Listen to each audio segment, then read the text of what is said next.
উম্মত মাপ চাওয়ার প্রয়োজন নাই। এই উম্মত যদি গুনাহ কইরা যদি আল্লাহ বলে একটা চিৎকার দিল, আল্লাহ কি করলাম,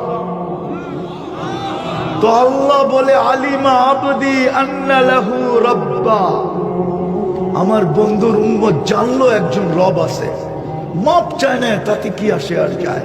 গফারতু লাহ, আমাকে আল্লাহ তো বললো, এই জন্য মাফ করে দিলাম। আল্লাহ রসুল বলছেন, সাহাবা বলছেন, ইয়া রসুল আল্লাহ ডেলি এরকম কয়বার করা যাবে?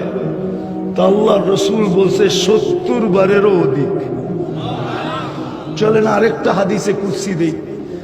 এই উম্মত গুনাহ ভাবতে ভাবতে ভাবতে ভাবতে নিজের গুনাহকে চিন্তা করতে করতে ভিতর থেকে যদি হায় বাহির হয়, হায় করলাম কি, কসম খোদার, হায় বলতে দেরি, আল্লাহ চিৎকার দিয়া বলতে দেরি করে না, মানাহতু ইলাইকা রিদওয়ানি, আমি তোকে রেজার চাদর দিয়া ডাইকা দিলাম, আল্লাহতু ইলাইকা গুফরানি, আমি তোকে মাগফিরাতের ভিতরে ডুবায়া দিলাম, ওয়াকুলতু লাকা লা তাহজান, কাছে আয়া আল্লাহ বলতে থাকে চিন্তা করিস না, গফারতু লাকা যুনুবা ওয়াল আওসার, তোর সব গুনাহ মাফ করে দিলাম, ওয়ালি আজলিকা সাম্মাইতু নাফসি আল আজিজুল গফফার, তোর জন্যই তো আমি আজিজুল গফফার নাম ধারণ করছি, নাইলে তো আমার আজিজুল গফফার হওয়ার দরকারই ছিল না, আমি তো তোর জন্যই গফফার।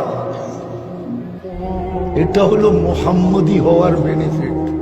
আরো দেখবেন, এক রাত্রই 83 বৎসর। কয় রাত্র? কয় রাত্র? এক রাত্র না 83 বৎসর না।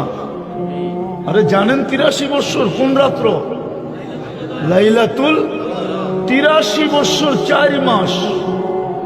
80 বৎসর বাঁচার পরেও যদি মরা যান, আর আল্লাহ যদি জিজ্ঞাসা করে, ওই বুইরা কি নিয়ে আসছিস, আপনি বুক ফুলায় বলতে পারেন এক রাত্রে একটা হিসাব দিয়া নেই, বাকিটা পরে দিবনে।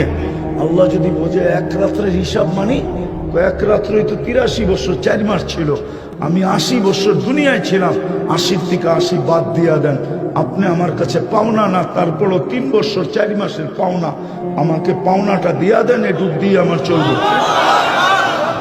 এটা কোন কারণে পাইলেন? হ্যাঁ, অথচ বললে তো একজনও বলতে পারবেন না। কয়জন আছে এখানে ডেলি 200 বার দুরূদ পড়েন? ওই একজন হাত উঠেছে, এক বলো যুবক বলক ডেলি আমি 10 বার দুরূদ পড়ি।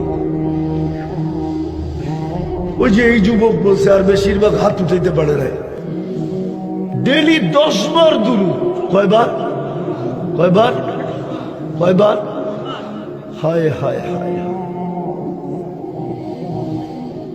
10 বার দুরূদ পড়লে 10 বার, এক